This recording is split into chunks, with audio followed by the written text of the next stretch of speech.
I'd like to tell you two things about him. He is someone who is outspoken and outstanding. And the reason that he's outspoken is because he speaks out for the gospel, for truth, for peace, for justice.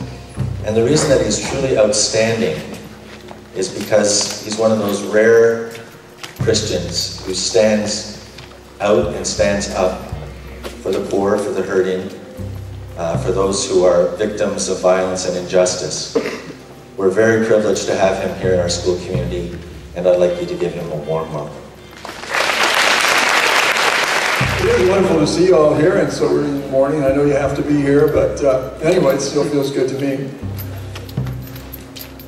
I would like to just start, I'm supposed to be talking, I guess I should say that, I thought maybe to say that. In introduction, they said to talk a little bit about the topic of loving your enemies. And so to do that, Gandhi thought this was the greatest writings ever given to human beings on how to live, the Beatitudes.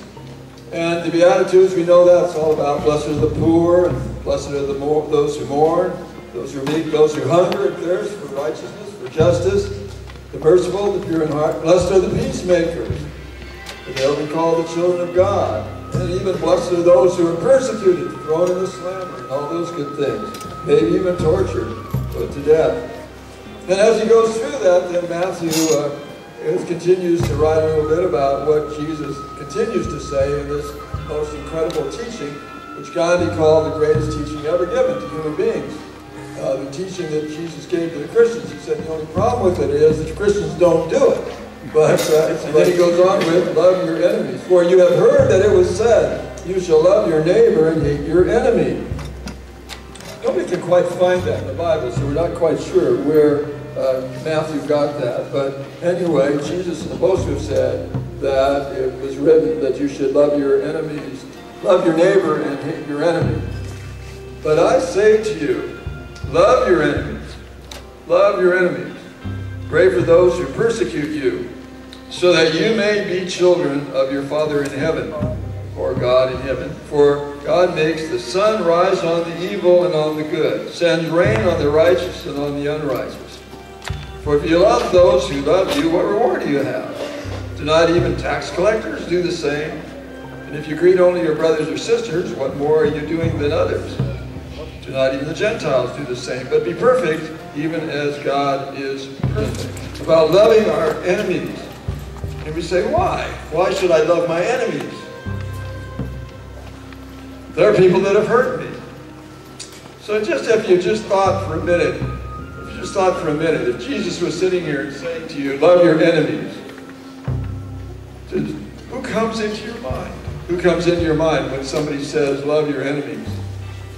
I don't know, if it was a smaller group, I might sometimes have people just discuss that a little bit and then share who their enemies are. But who comes into your mind when you think of enemies? Do you think of, oh, you know, Al-Qaeda?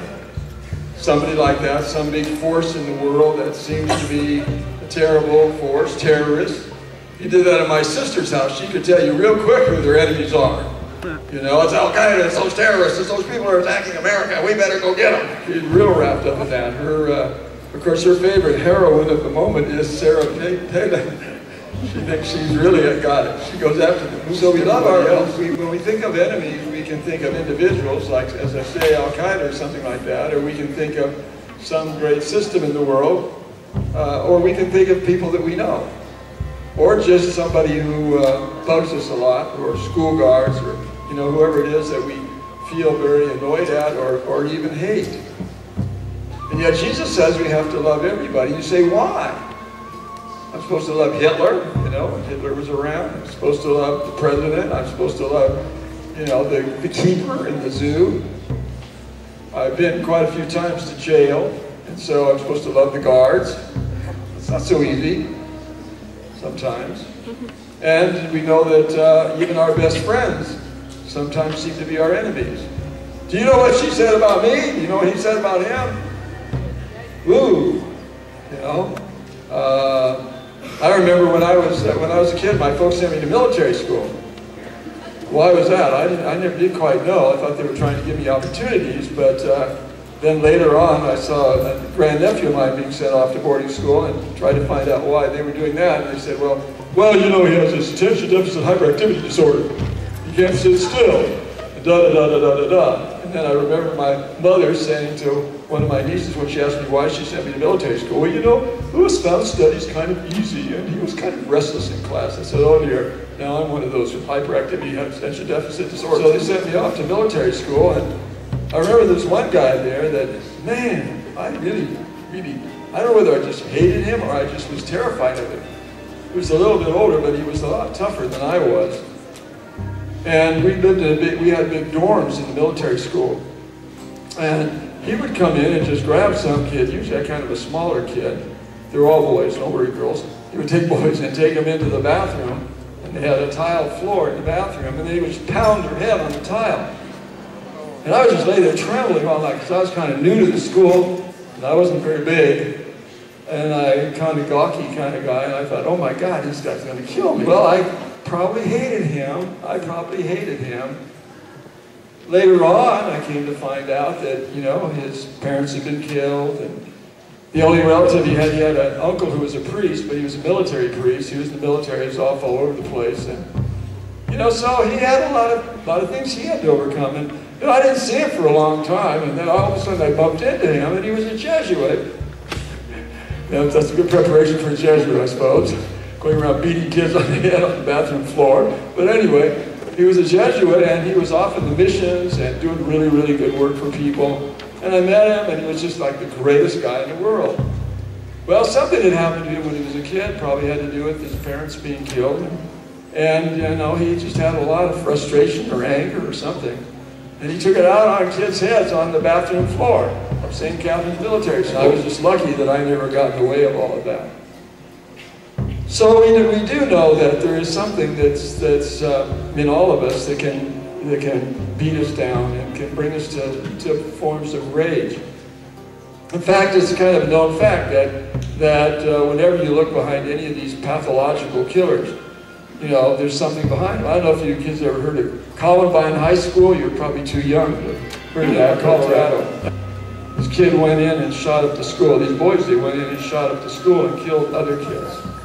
And I remember hearing one of the girls from the school talking. She came to San Francisco, and she was talking, why would some kids from her high school, like this school, why would they all of a sudden bring guns to school and kill other kids? But they found out that they were things that had happened in their family, and they were really, basically, they weren't super tough, they were super insecure.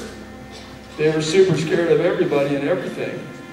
But and they were picked on a lot. They were called geeks or nerds or jerks or whatever it was. And this girl was describing, this girl who had been there and seen one of these students, these guys get up and shoot and kill some of her best friends, were saying that we really should have been more understanding of them. You know, if we hadn't isolated them, if we hadn't spent so much time picking on them, they probably wouldn't have done that. And so we find out that everybody, all of us, carry around a lot of hurt inside ourselves. Something has happened to us. Maybe individually, but maybe as a people. So why did these guys fly their planes into the Twin Towers in New York? Well, my sister thinks that justifies anything. Nuking wherever they think they came from.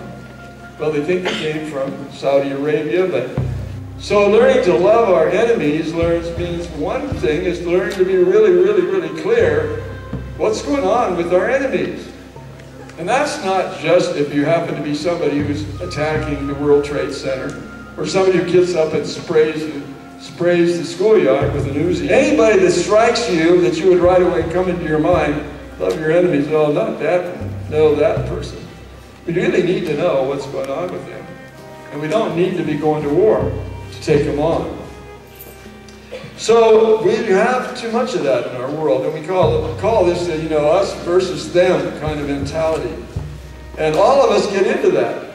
It's something that keeps us going and keeps us riled up and gets our energy going oftentimes in the morning. I found that out when I was young and I was in military school and other things after that, that a lot of times when I was anxious, I loved to get angry at somebody. Even as a priest, I found that out. sometimes I'd just be kind of anxious, and I don't know, the altar boys would do something that they did wrong, and I'd be barking at them. And I really found out that just actually when you get angry like that, it kind of relaxes you.